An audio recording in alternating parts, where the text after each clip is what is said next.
حضرت عبداللہ بن سلام رضی اللہ تعالیٰ عنہ یہودیوں کے بہت بڑے عالم گزرے ہیں، تو یہودیوں نے منصوبہ کر کے آپ کو تیار کیا کہ آپ جا کے نبی کریم صلی اللہ علیہ وسلم کے ساتھ مناظرہ کریں۔ تو ایسے ایسے سوال، کم و بیش 100 سے زیادہ سوالات آپ کو لکھ کے دے دیے گئے کہ آپ دانا شخص ہیں، سمجھدار شخص ہیں، آپ یہ سوالات حضور علیہ الصلوۃ والسلام کی بارگاہ کے اندر پیش کریں۔ جب حضور علیہ الصلوۃ والسلام ایک سوال کا جواب دیں تو آپ پھر دوسرا سوال چھیڑ دینا، دوسرے کا جواب دیں تو تیسرا سوال آپ نے چھیڑ دینا، یعنی ایک غلط ارادے کے ساتھ آپ کو تیار کیا گیا، لیکن قدرت کو کچھ اور منظور تھا۔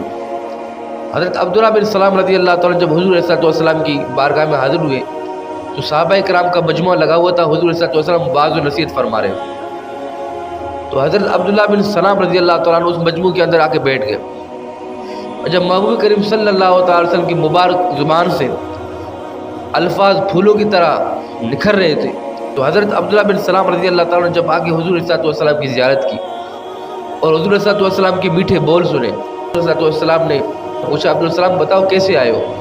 کہا یا رسول اللہ آپ کا نوکر بننے کے لیے آیا ہوں، یا رسول اللہ میں تو آپ کا غلام بننے کے لیے آیا ہوں، میں تو کلمہ پڑھنے کے لیے آئے تھے مناظرہ کرنے کے لیے، لیکن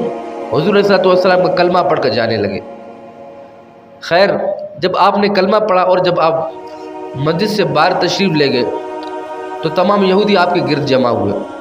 اور آپ سے کہا کہ ہم نے آپ کو مناظرے کے لیے بھیجا تھا تو اس کا کیا ہوا؟ تو فرمایا کہ میں نے تو اس نبی کا کلمہ پڑھ لیا ہے۔ تو وہ سارے آپس میں پریشان ہوئے کہ آپ تو یہودیوں کے اتنے بڑے عالم ہیں، اتنے سمجھدار ہیں، فقیہ ہیں، ایک علم کا خزانہ آپ کے پاس ہے۔ تو فرمایا اللہ کے آخر زمان نبی صلی اللہ علیہ وسلم کی زیارت کی جب کی تو اس وقت میں اپنے سارے سوالات ہی بھول گیا۔ یہودیوں کے اندر وہ ایک رسم تھی، تو آپ اونٹ کا گوشت نہیں کھاتے، تو آپ نے اونٹ کا گوشت اس لیے ترک کیا کہ مسلمان اگر اونٹ کا گوشت کھائے گا تو ٹھیک ہے، نہیں کھائے گا تو کوئی مسئلہ نہیں ہے، اس لیے تو اس میں اب یہ ہوگا